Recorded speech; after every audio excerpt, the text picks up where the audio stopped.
commencer, je vais vous dire que l'adoration, en fait, il existe deux types d'adoration.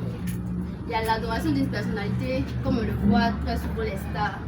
J'adore cette personnalité, j'adore ce star, donc je l'aime avec ma chair. Mais aussi, il y a l'adoration de Dieu. Il y a une manière d'adorer Dieu. Cette manière-là n'est pas la même que d'adorer un artiste ou un homme de ce genre. L'adoration de Dieu, elle se fait en esprit. L'adoration de Dieu, elle se fait avec tout notre être, avec toute notre pensée, notre corps. Ce qui veut dire que lorsque nous adorons le Seigneur, nous ne devons pas l'adorer seulement en chair. Nous ne devons pas seulement l'adorer par la bouche, par les mots, mais nous devons aussi l'adorer avec notre cœur. Parce que c'est du cœur que viennent les mots. C'est du cœur que viennent les actes meurtriers, c'est du cœur que vient le péché.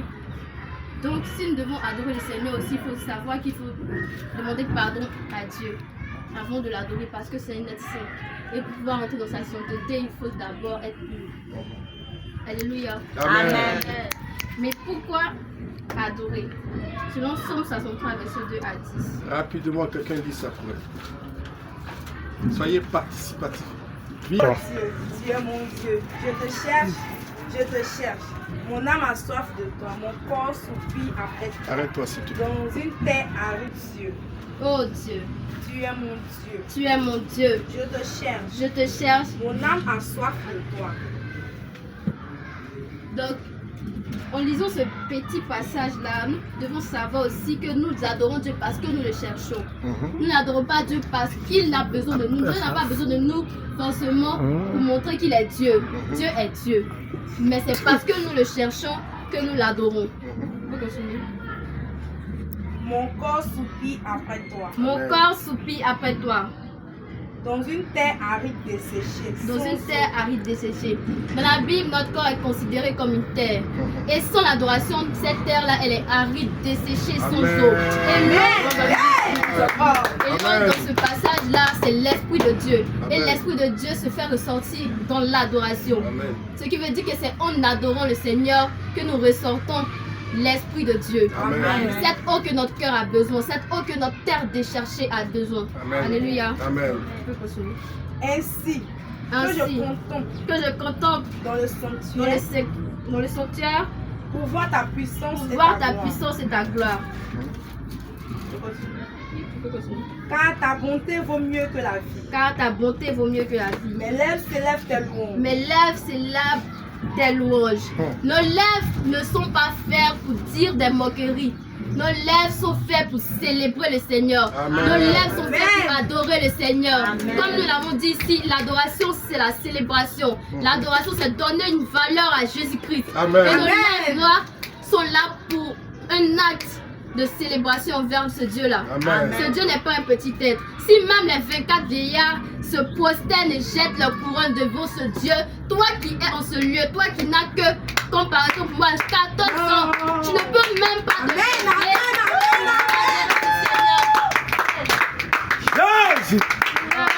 Et il y a eu un témoignage donc une fille qui était morte, qui est allée au ciel à visiter ce ciel-là. Lorsqu'elle est venue, elle a rendu témoignage, elle a dit: lorsque je suis arrivée au ciel, je peux vous dire que la manière dont les anges adorent le Tout-Puissant ne ressemble pas à la manière dont nous adorons ce Dieu-là sur cette terre. La Bible dit que ce Dieu, il est incomparable. Jésus, il est indestructible. Personne ne peut se comparer à lui. Personne ne peut se mesurer à lui. Il est sans limite. Et lorsqu'on veut l'adorer, nous ne devons pas l'adorer en chair. Nous ne devons pas l'adorer que par des paroles. Nous devons l'adorer en cœur. Alléluia. Amen. Je te bénirai donc toute ma vie. Je te bénirai dans toute ma vie. Je lèverai mes mains en ton nom. Les mains sont sacrées devant Dieu.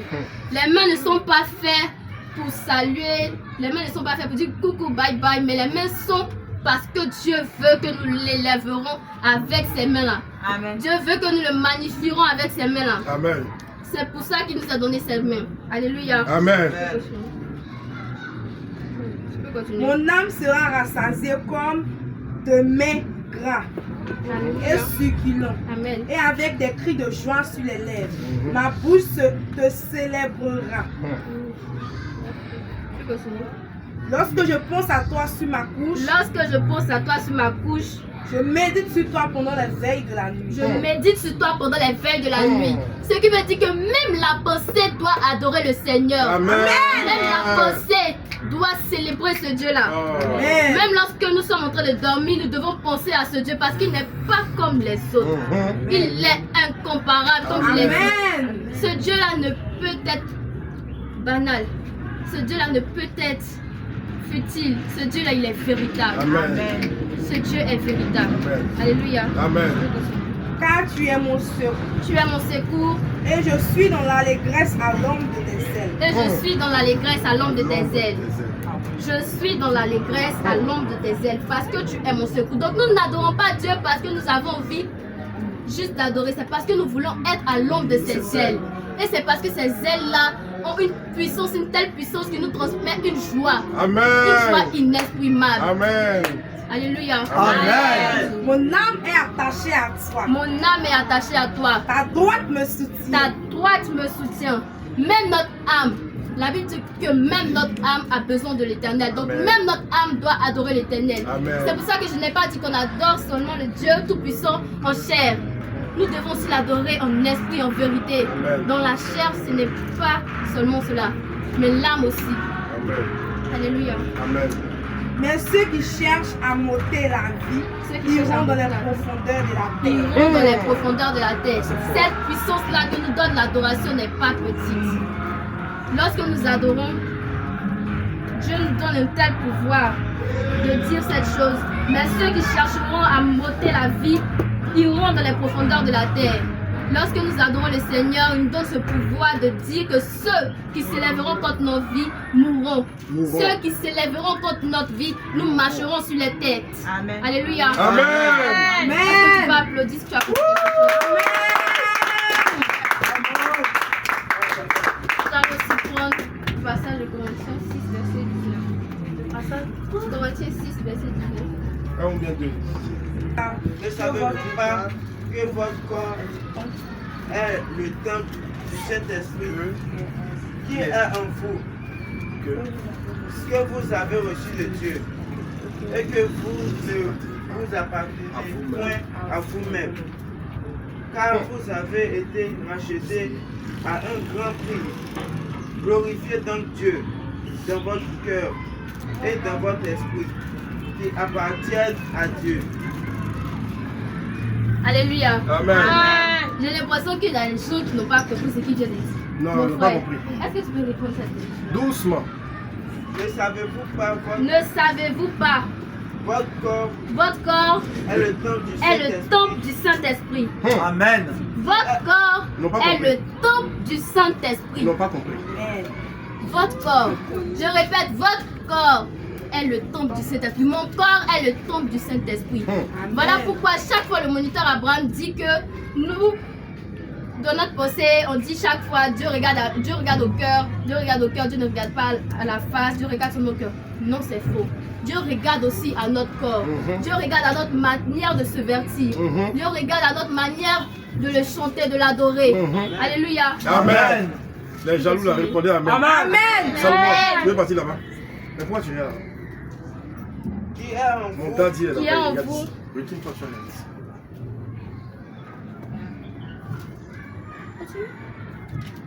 ne vous appartient. Ne vous Ne appartenez savez-vous pas que votre corps est le temple du Saint-Esprit? Attends, enfin. pas que votre corps est le temple du Saint-Esprit qui est en vous, Qui est en vous, que vous avez reçu de Dieu, que vous avez reçu de Dieu et que vous ne vous appartenez point et à que vous-même, vous appartenez point à vous-même. car Notre... vous savez, C'est fini.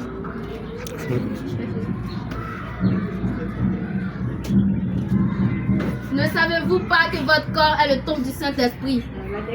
Est en vous? Avez-vous reçu de Dieu? Que vous avez reçu de Dieu? Ce qui veut dire que notre corps ne nous appartient pas. Notre corps, c'est le temple du Saint-Esprit. Notre corps, c'est celui-là qui héberge le Dieu Tout-Puissant. Le mot il est fort, ce que tu as dit. Réponds s'il te plaît. Qui fait quoi? Héberge le Qui Dieu. connaît ce qu'on appelle héberger? Non, ceux qui ne connaissent pas, dites, je vais vous aider. Réponds, qui fait quoi? Notre corps est celui qui héberge le Dieu Tout-Puissant. Qui connaît ce qu'on appelle héberger? Pardon, lève la main. Ce qu'il a dit là, c'est trop fort. Je sens ça dans mon corps actuellement. Lève la main. Qui ne connaît pas héberger? Baissez les mains. Qui ne connaît pas héberger? Voilà, tu as vu, ne connaissent pas héberger. Tu allais trop haut avec eux. Hein? C'est trop fort. Il faut expliquer héberger là, c'est quoi? Ils n'ont pas bien compris. Pardon, vas-y. Héberger, c'est donner un abri à quelque chose ou à quelqu'un. On acclame le Seigneur Jésus. Alléluia. Vas-y. Alléluia. Dans le 4e point, nous allons voir la face cachée du monde. Amen. Bien aimé, en effet, le diable ne veut pas que nous adorons le Dieu Tout-Puissant parce qu'il sait qu'il y a un mystère qui se cache derrière cela. Alléluia. Et pour pouvoir nous cacher ce mystère-là, il a fait venir des technologies. Il a fait venir des futilités, la télévision, le téléphone. Il a fait venir toutes sortes de choses pour nous corrompre. Parce qu'il sait que si nous adorons Jésus, nous allons recevoir quelque chose. Mais Ecclésiaste 1, verset 1 à 15 nous dit le contraire. Ecclésiaste 1, verset 1 à 15 nous dit que rien n'est nouveau sous le soleil. Rien n'est nouveau sous le soleil.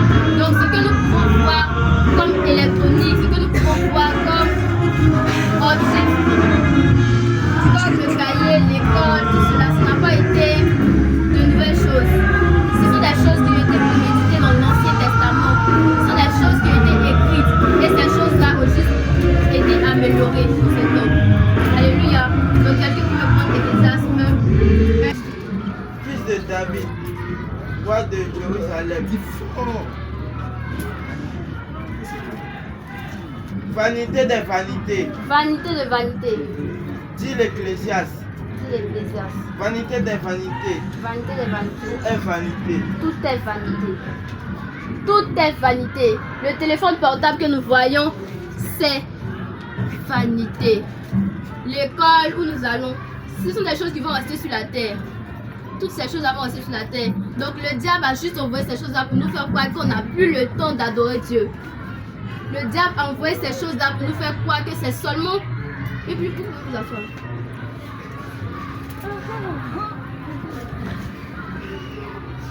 Le diable a envoyé toutes ces choses-là pour nous cacher cette adoration-là. Mais Ecclésiaste nous dit que tout est vanité. Tout ce que nous voyons sur cette terre, ce sont des choses qui vont rester sur la terre. Mais seule l'adoration restera dans notre cœur jusqu'au ciel. Alléluia. Amen. Comment adorer? Comment adorer? Bien aimé, adorer Dieu, ce n'est pas dire plusieurs mots à Dieu. Amen. Réponds. Adorer Dieu, ce n'est pas dire plusieurs mots à Dieu. Réponds. Adorer Dieu, ce n'est pas dire plusieurs mots à Dieu. Amen. Parce que lorsque tu parles, à la fin tu dis rien. C'est Non. Jésus qui Faut sort de ta répondre. bouche. Oh, non, pas bien compris. Adorer Dieu, ce n'est pas dire plusieurs mots à Dieu. Parce que lorsque tu parles, tu répètes, à la fin tu n'as plus rien à dire. À la fin c'est juste Jésus, feu, c'est juste cela qui sort. Non, c'est faux. Dieu nous dit que pour l'adorer, on n'a pas forcément besoin de répéter. Oh Dieu, tu es bon. Il sait qu'il est bon. Ecclésiaste 5, verset 2 nous éclaircit sur cela. Car si les songes naissent de la multitude des occupations, la voix de l'insensé se fait entendre dans la multitude des paroles. Tu peux répéter. Car si les songes naissent de la multitude des occupations, la voix de l'insensé se fait entendre dans la multitude des paroles. Dieu nous dit ici que lorsque nous parlons beaucoup, à la fin nous disons des mots insensés. Lorsque tu parles, à la fin tu ne dis rien. Tu dis juste des mots insensés. Ces mots-là n'ont plus de valeur. Alléluia. Amen. Le mystère que nous révèle l'adoration. Le mystère qui se cache derrière le parfum de l'adoration se trouve dans Matthieu 5, verset 30. Toi est pour toi une occasion de chute. Et si ta main droite est pour toi une occasion de chute, Coupe-la et jette-la. coupe-la et jette-la, Loin de toi. loin de toi, Car il est avantageux car il est avantageux pour toi qu'un seul de tes membres périsse périsse et que ton corps entier n'aille pas n'aille dans la gêne. dans la géhenne. Car il est avantageux pour toi de couper ce qui peut t'empêcher d'adorer le Seigneur, ce qui peut t'empêcher de célébrer ce Dieu-là. Il est avantageux pour toi de le couper rapidement. Parce que si tu n'adores pas le Seigneur et que tu dis que c'est parce que les chants viennent à l'église et qu'elles ne chantent pas bien, tu ne peux pas adorer. Mais bien aimé, je veux te dire ce matin que ton adoration ne dépend pas des chants. Car lorsque tu auras cette capacité-là d'aller devant le trône de Dieu au jugement, ce Dieu-là ne te dira pas, c'est parce que tu ne diras pas c'est parce que les chants ont mal chanté que je n'ai pas pu t'adorer. Dieu même t'a prévenu que si quelque chose doit t'empêcher d'adorer ton Dieu, coupe-la et jette-la. Si les chants sont en train de chanter, tu vois que ce chant ne t'arrange pas, prends ta position qui te semble la meilleure. Chante ce que tu veux. Parce que ce ne sont pas les chants qui vont venir rendre compte à Dieu. C'est toi qui vas rendre compte à ton Dieu. Toi seul vas rendre compte à ton Dieu. Alléluia. Amen. On peut acclamer. Est-ce qu'on peut acclamer le Seigneur pour l'acclamer à Dieu? Jésus de Nazareth. Alléluia, alléluia. Merci Seigneur. Mais qui sont les vrais adorateurs? Il y a plusieurs types d'adoration et il y a plusieurs types d'adorateurs. Jean 4, verset 23 nous dit Aussi baptisé à Benoît. Jean 4. verset 23. Verset combien? 23. Bien. Et elle est déjà venue. Et elle est déjà venue. Où les vrais adorateurs Où les vrais adorateurs adoreront le Père en esprit et en vérité. car ce sont là les adorateurs que le Père demande. Amen. Dieu nous dit d'adorer et il nous dit en même temps comment l'adorer. Dieu nous a tout montré sur cette terre-là. Par cette seule parole, Dieu nous dit comment l'adorer. Dieu nous dit pourquoi l'adorer. Dieu nous dit qui sont ceux qui l'adorent réellement. Et Dieu dit que les vrais adorateurs sont ceux qui l'adorent en esprit et en vérité. Souvent, on est à l'église, on est en train d'adorer le Seigneur et tout à coup, il y a une image qui passe devant nos yeux. Écoutez bien ce qu'elle Cette dit. image-là, elle est très bizarre. Très souvent, c'est le diable qui fait ce genre de choses. C'est lui. Et c'est souvent ce qu'on a vécu pendant le cycle de notre semaine. Ce sont des choses très sales. Ce sont des choses très bizarres. Le diable envoie cela pour que nous ne puissions pas adorer le Père en esprit et en vérité. Et lorsque nous commençons à adorer, il envoie cette image qui nous déconnecte. Cette image nous déconnecte de la relation que nous avons entre Dieu et nous. Cette image nous enlève sur les rails. Nous déraillons à cause de cette image. Alléluia. Amen. 9, verset 13. dit, Le Seigneur dit, quand ce peuple s'approche de moi, il m'honore de la bouche et des lèvres, mais son cœur est éloigné de moi. mais son cœur est éloigné de moi. Et la crainte qu'il a de moi n'est qu'un précepte Et la crainte qu'il a de moi n'est qu'un précepte de tradition humaine. de traditions humaines. Ce verset nous dit que souvent nous n'adorons pas Dieu en esprit et en vérité. Nous adorons Dieu seulement dans la chair. Nous disons que des futilités. Nous adorons Dieu. Nous disons Seigneur, tu es bon. Et notre cœur nous dit Seigneur, tu ne m'as pas donné ceci de la semaine là. Dieu, tu es merveilleux. Seigneur, cette semaine, je n'ai pas eu de bonnes notes. Mais Dieu aussi nous juge que Dieu nous dit que nous ne devons pas le juger. Parce qu'il sait pourquoi il fait les choses. Le dimanche passé, Moni Abraham, je lui avais posé une question qui était de savoir pourquoi est-ce que Dieu venait-il en retard. Moni m'a répondu que Dieu n'est pas en retard. Dieu ne te donne pas quelque chose s'il n'est pas encore le temps. Et si nous adorons le Seigneur, nous ne devons pas l'adorer parce que nous avons besoin de quelque chose immédiatement. Parce que Dieu sait à quel moment il veut nous donner ces choses-là. Alléluia. Amen. Est-ce qu'on peut acclamer le Seigneur?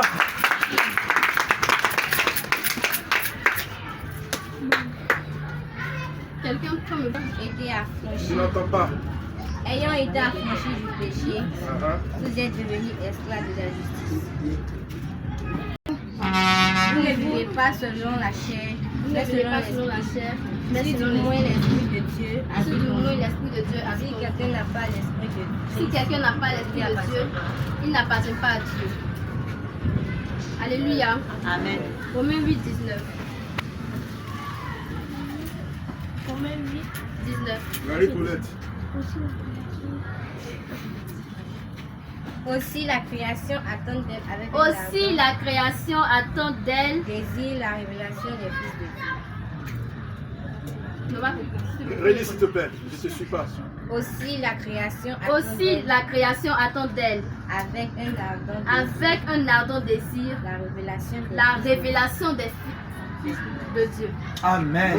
La création attend avec un ardent désir la révélation des fils de Dieu. Bien aimé, j'ai eu ce passage-là en écoutant une chanson. Cette chanson, elle était dans mon téléphone. À chaque fois que je la regardais, j'augmentais, j'avançais la partie où elle parlait. Parce que je ne disais pas le coup. J'avançais la partie, j'écoutais seulement les paroles de la chanson. Mais le jour, je crois qu'il était 3h du matin et tout le monde dormait dans la maison. Et j'ai pris mon téléphone. J'ai dit aujourd'hui, je vais écouter toute la chanson. À quelle heure du matin? elle-même. 3h. Qui fait comme elle à 3h? Moi, pas chargé. Attends, j'entends la révélation attend avec un ardent désir. La création attend avec un ardent désir la révélation des fils de Dieu. J'ai dit, c'est pas ça. Quand elle a fini de parler, elle a beaucoup chanté. Après, j'ai éteint mon téléphone. Après, j'ai allumé encore. J'ai pris ma Bible. Donc, comme d'habitude, souvent, je prends ma Bible, je fais. Je suis tombée sur Romains 8. J'étais en train de lire le verset. Et en même temps, je trouve la création attend avec un ardent. Je dis, je vais écouter la chanson. Et en même temps, le passage se révèle à moi. Dieu n'a pas fait cette chose en vain. Dieu l'a fait parce qu'il sait que j'avais besoin de ce passage-là. Et si la création attendait avec un ardent désir la révélation des fils de Dieu, ce qui veut dire que dans ce monde que nous sommes là, on peut considérer ce monde comme un désert. Et Dieu, c'est un Dieu qui plante des orangers dans ce désert-là. Le monde est confondu avec plein de prophètes, avec plein de pasteurs. Mais parmi ces gens que nous voyons là, Dieu nous dit qu'il y a une majeure partie des chrétiens, des fils de Dieu qui devront se révéler à Christ. Amen. Et comment pourront se révéler à Christ? Amen. En leur manière d'adorer. Amen. Ta manière d'adorer doit te démarquer des autres. Amen. Et je peux te dire que le parfum qu'il y a dans cette adoration-là, c'est une manière d'adorer, c'est un mystère. Amen. Ce parfum-là nous démarque des autres. Alléluia. Amen. Alors si tu as compris tout ce que je viens de dire, tu peux te lever et acclamer. Alléluia.